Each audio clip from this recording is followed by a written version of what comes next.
Assalamualaikum warahmatullahi wabarakatuh.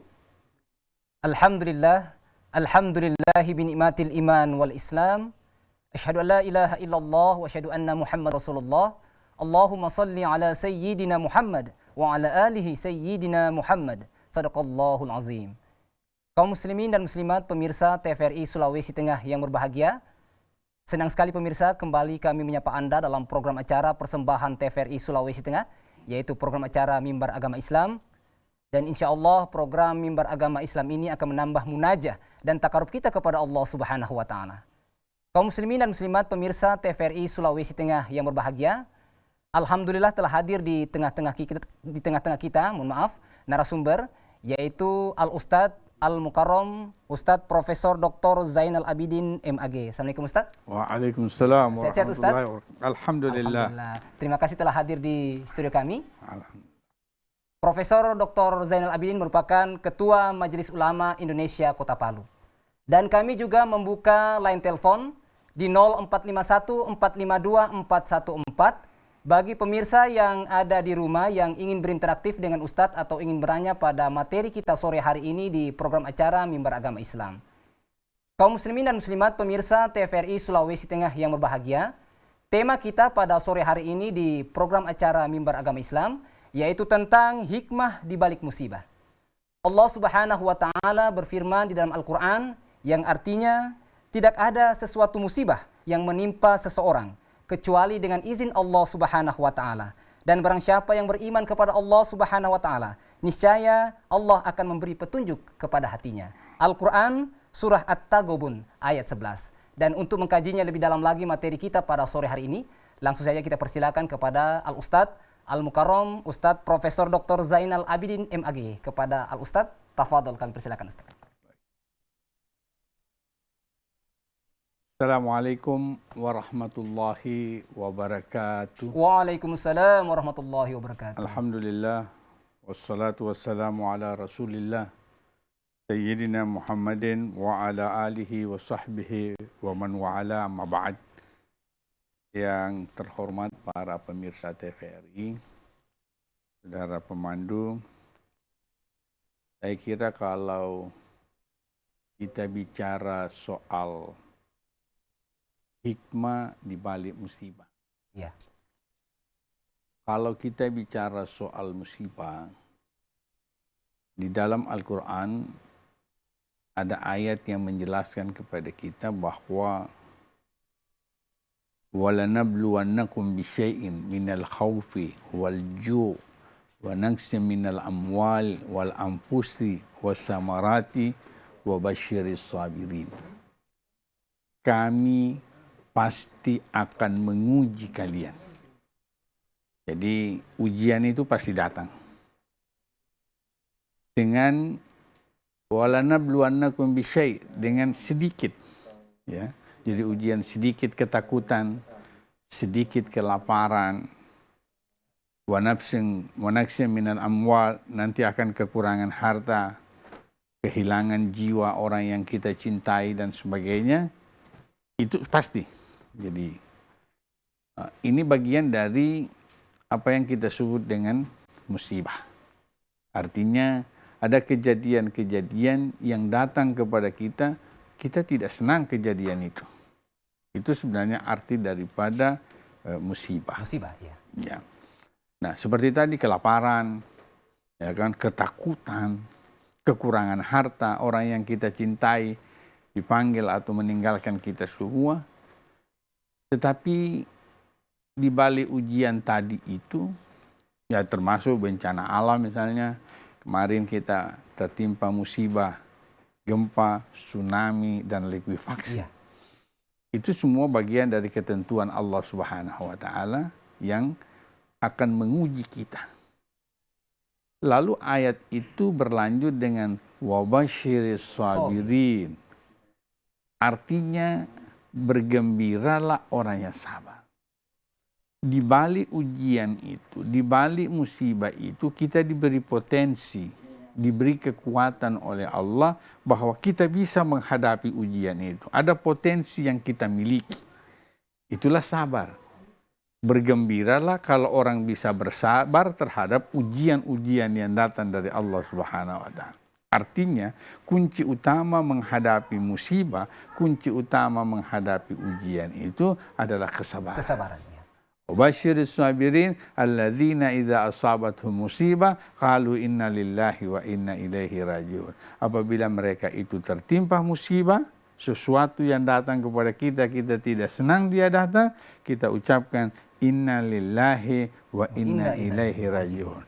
Kita ini milik Allah dan kita juga akan kembali kepada Allah Subhanahu wa Ta'ala. Begitulah cara orang yang beriman ketika menghadapi sebuah musibah. Karena musibah itu bentuknya bisa bermacam-macam. Kalau kita lihat di dalam Al-Quran itu ada kata-kata balaon. Tadi yang saya sebut walanabluwannakum. Balaon itu diartikan para ulama tafsir ujian yang terjadi tanpa kesalahan manusia.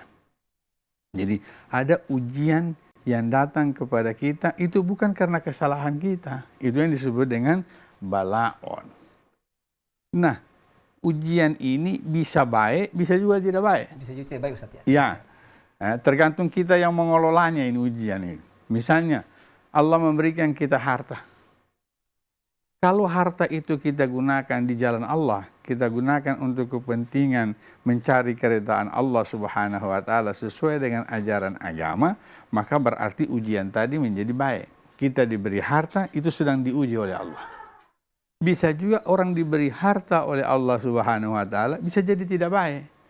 Kenapa? Mungkin dengan hartanya itu dia menjadi sombong. Yang biasanya tegur orang, yang biasanya sapa kepada saudaranya, senyum-senyum juga, Ustaz, ya? Tiba-tiba kemudian dengan hartanya itu kemudian dia menjadi sombong. Itu juga ujian, bisa baik, bisa tidak baik, yang disebut dengan bala, sesuatu yang datang kepada kita itu bukan karena kesalahan kita. Itulah kemarin kalau orang bertanya kepada saya, apakah COVID-19 ini azab Tuhan? Saya berpendapat ini ujian dari Allah Subhanahu wa Ta'ala. Apakah gempa, tsunami, dan likuifaksi itu azab? Saya berpendapat ini bagian dari ujian yang datang. Bukan karena kesalahan kita.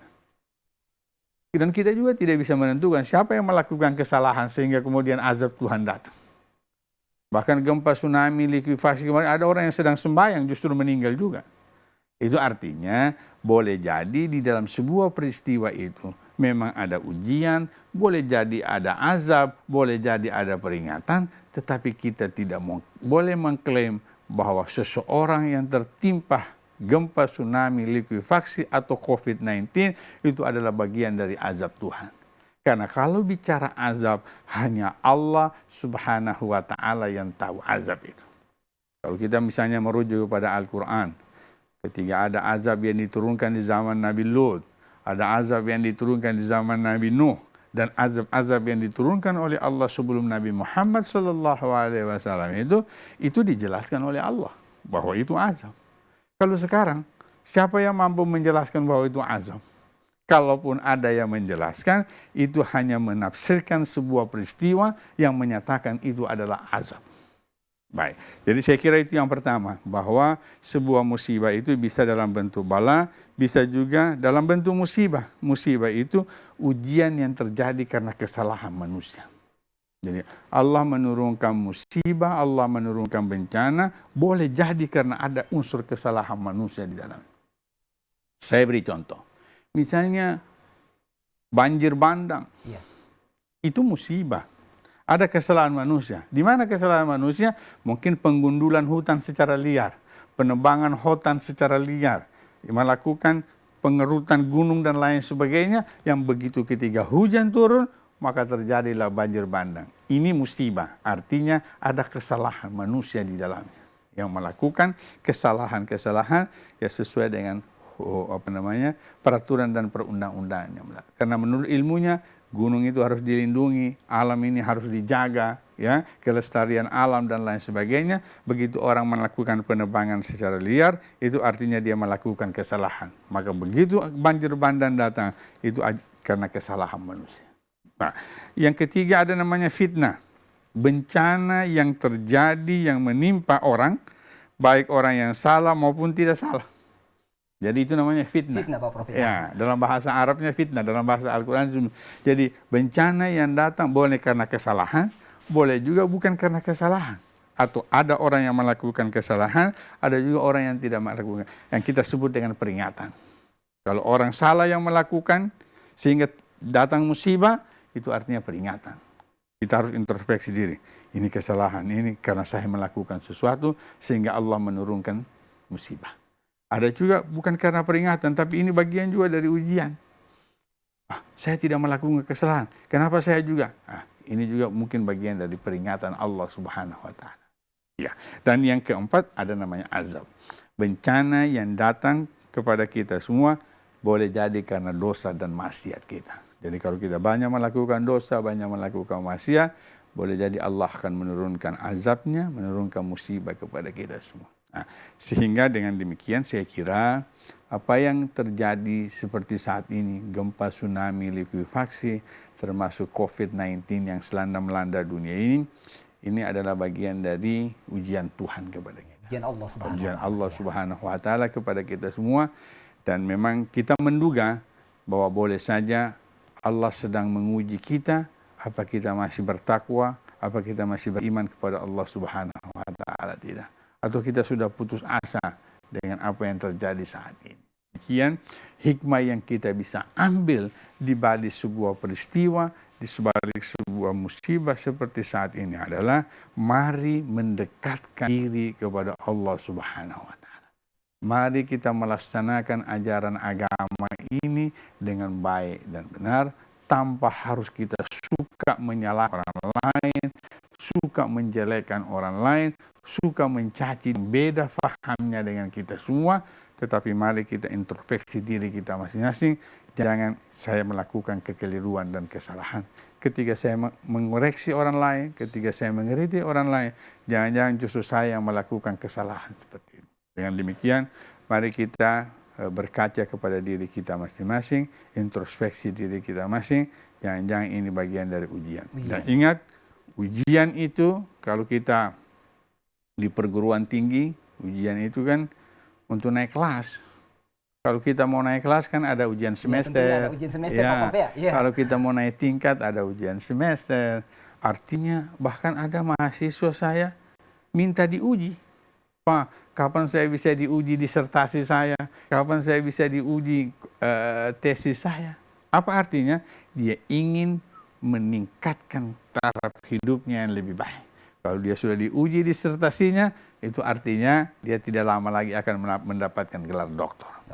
Manusia yang diuji oleh Allah Subhanahu wa Ta'ala, itu artinya akan meningkatkan kualitas iman seseorang. Olehnya itu setiap musibah yang datang, setiap ujian yang datang kepada kita, itu artinya kita berharap ini bagian dari peningkatan kualitas iman, peningkatan kualitas diri, sehingga kita harus berbaik sangka kepada Allah Subhanahu wa Ta'ala. Ya, berarti Pak Prof, ujian itu naik level juga Pak Prof. Naik level. Levelnya, Pak Prof, ya. Ya, saya kira naik tingkatannya, naik derajatnya.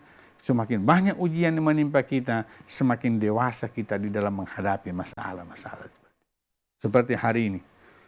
Boleh jadi COVID-19 menimpa kita, ini bagian dari ujian Allah. Jangan-jangan kita hidup di dunia terlalu sombong. Jangan-jangan kita mempertuhankan teknologi. Jangan-jangan kita sudah mengagungkan sebuah ilmu pengetahuan dan sains yang sudah bisa mengalahkan Tuhan. Dan hari ini Tuhan ingin menguji kita, ingin kita memperhatikan bahwa Tuhan menguji kita dengan sebuah virus yang tidak kelihatan. Itulah di dalam Al-Quran Allah memberikan contoh soal nyamuk. Innallaha la yastahi an yadriba mathalan ma ba'udah. Allah tidak malu memberikan contoh dengan seekor nyamuk. Ini virus, ini lebih kecil daripada nyamuk. Yang kita semua di dunia ini hampir kewalahan. Ekonomi anjlok, hubungan sosial terganggu, kesehatan apalagi. Ibadah juga Pak Prof. Ibadah juga kita terganggu juga Pak Prof. Semua, ya, hampir semua itu. Jangan-jangan ini bagian dari ujian Allah, yang bagian dari peringatan kepada kita semua bahwa kembalilah kepada ajaran agama, kembalilah kepada Tuhan, karena Tuhanlah pemilik segala-galanya. Saya kira seperti itu. Ya, baik, terima kasih Pak Prof atas penjelasannya. Iya. Kaum muslimin dan muslimat pemirsa TVRI Sulawesi Tengah yang berbahagia, Pak Prof tadi sudah menjelaskan bahwa Allah Subhanahu wa taala pasti akan menguji kalian dengan sedikit ketakutan, kelaparan, bahkan kekurangan harta. Tetapi bersabarlah, maka insya Allah Allah akan memberikan rahmat. Dan Allah Subhanahu wa taala akan memberikan karunia-Nya kepada orang-orang yang senantiasa menjaga dirinya dengan melaksanakan ibadah kepada Allah Subhanahu wa taala. Baik, kembali kami membuka line telepon di 0451 452 414 bagi pemirsa yang ada di rumah yang ingin berinteraktif dengan Ustadz atau ingin bertanya pada materi kita sore hari ini di program acara Mimbar Agama Islam, yaitu tentang hikmah di balik musibah. Ya, baik, sambil menunggu penelpon Ustadz, mungkin saya bertanya sedikit Ustadz. Boleh. Kalau berbicara tentang musibah atau ada hikmah juga di balik musibah, kita mungkin beralih ke pemimpin ini Ustadz. Ya. Kalau pemimpin mungkin zalim ini misalnya Ustadz, apa itu bisa dikatakan musibah atau ujian atau seperti apa Pak Prof? Iya. Ya, jadi saya kira kalau pertanyaannya kita mendapatkan seorang pemimpin yang zalim. Zalim ya Pak Prof. Iya. Ini juga bagian dari ujian yang diberikan oleh Allah kepada kita karena menghadirkan seorang pemimpin yang zalim. Itulah sebabnya kata Imam Al-Ghazali, kalau ada pemimpin yang zalim itu masih lebih baik dibanding kalau tidak ada pemimpin. Ya, ada pemimpin tapi zalim, kata Imam Ghazali, masih lebih baik daripada tidak ada sama sekali. Tidak ada pemimpin. Kalau kita tidak ada pemimpin, maka negeri akan kacau. Daerah yang tidak ada pemimpinnya pasti akan kacau. Itulah sebabnya ketika kita berhadapan dengan seorang pemimpin yang zalim, maka disinilah peran-peran kita untuk memberikan peringatan, untuk memberikan penjelasan, sekaligus melakukan koreksi kepada para pemimpin kita yang melakukan tindakan-tindakan yang zalim, yang katakanlah mencederai aspirasi dan keinginan masyarakat. Jadi perlu ada kekuatan, perlu kita semua memberikan peringatan, memberikan penjelasan kepada pemimpin, bahkan bila perlu kita melakukan koreksi kepadanya. Bahwa apa yang Anda lakukan, bahkan ada hadis yang mengatakan afdalul jihad kalimatul haq inda sultanil jahil. Seafdal-afdalnya jihad itu adalah berkata benar di hadapan pemimpin yang zalim. Jadi ketika kita melihat pemimpin yang zalim, bukan berarti kita melawan kepada dia, tetapi melakukan jihad, berkata benar kepadanya, bahwa apa yang kau lakukan hari ini tidaklah untuk kepentingan rakyat, tetapi untuk kepentingan dirimu. Maka disinilah peran tokoh agama, peran tokoh masyarakat untuk berjihad, menyampaikan kata-kata hak dan benar kepada para pemimpin kita. Ya, baik, terima kasih Pak Prof atas penjelasannya. Kaum muslimin dan muslimat, pemirsa TVRI Sulawesi Tengah yang berbahagia, kembali kami membuka line telepon di 0451 452 414 bagi pemirsa yang ada di rumah yang ingin berinteraktif dengan Ustadz atau ingin bertanya pada materi kita sore hari ini di program acara Mimbar Agama Islam dengan tema hikmah di balik musibah bersama Pak Profesor Dr. Zainal Abidin MAG. Ya, baik. Ya, sambil menunggu pemirsa ini, Pak Prof. Saya lanjutkan sedikit. Lanjutkan Pak Prof. Ya, kalau kita ingin mencari hikmah di balik musibah, saya ingin mengemukakan sebuah cerita. Ya. Ada seorang mandor bekerja di sebuah gedung yang berlantai 5. Dia berada di lantai 5, kemudian dia butuh kepada anak buahnya yang berada di lantai dasar. Lalu dia lempar dengan uang 10.000, dia lipat-lipat, lalu dia lempar begini, ternyata jatuh di hadapannya. Lalu si anak buahnya cuma ambil uang itu, dia lihat, uang 10.000. 10.000 Pak Prof ya. Lalu dia masukkan ke kantongnya, dia merasa ada rezeki. Padahal ini panggilan, mau dipanggil dia, diteriak-teriak tidak bisa, karena lantai 5. Dilempar begitu, tapi tidak kena, cuma jatuh di bagian kakinya, diambil. Iya. Dilipat lagi uang 100.000, digulung-gulung, lempar. Semakin meningkat uangnya Pak Prof ya. Semakin meningkat. Lempar lagi uang 100.000, ternyata cuma jatuh di bawah kakinya lagi. Dia ambil, dia bilang, alhamdulillah ada rezeki. Tanpa dia menoleh ke atas. Padahal itu kan isyarat untuk dipanggil. Ya. Lalu karena sudah dilempar dengan duit, tidak juga dia menoleh ke atas, lalu sang mandor itu ambil batu kecil, dilempar dari atas, kena jidatnya. Tek! Baru dia tersadar, baru dia naik, menoleh ke atas. Baru, ada apa? Ini simbol sebuah cerita bahwa terkadang manusia sudah diuji oleh Allah Subhanahu wa taala tapi dia tidak sadar bahwa dia sedang diuji.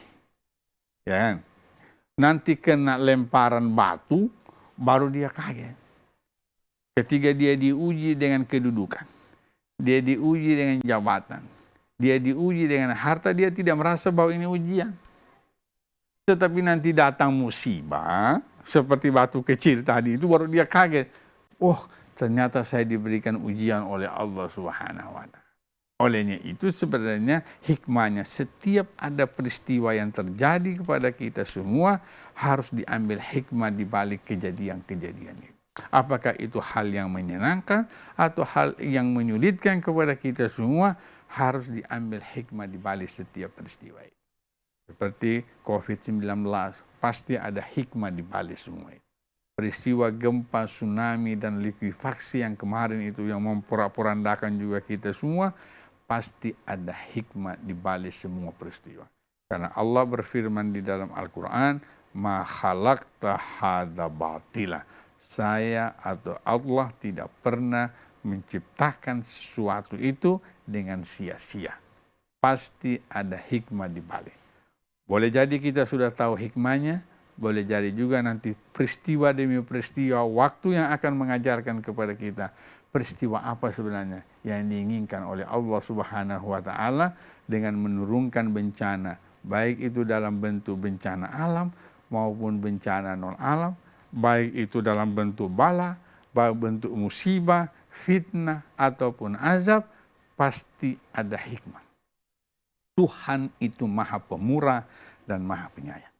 Olehnya itu setiap musibah yang datang kepada kita pasti ada unsur kasih sayang Tuhan di dalamnya. Tuhan ingin melihat terjadi perubahan-perubahan di dalam kehidupan kita. Olehnya itu yakinlah bahwa setiap musibah itu pasti ada hikmah yang akan dikandung. Boleh jadi kita sudah dapat hikmahnya, boleh jadi kita belum dapat hikmahnya. Ya, dengan demikian umat Islam khususnya tidak usah khawatir. Setiap peristiwa yang terjadi pasti ada hikmah di balik semua itu. Ya, baik, terima kasih Pak Prof atas penjelasannya. Perbincangan kita cukup menarik pada sore hari ini Pak Prof. Tetapi kita ikuti pesan-pesan berikut ini. Tetaplah di TVRI Sulawesi Tengah. TVRI Media Pemersatu Bangsa.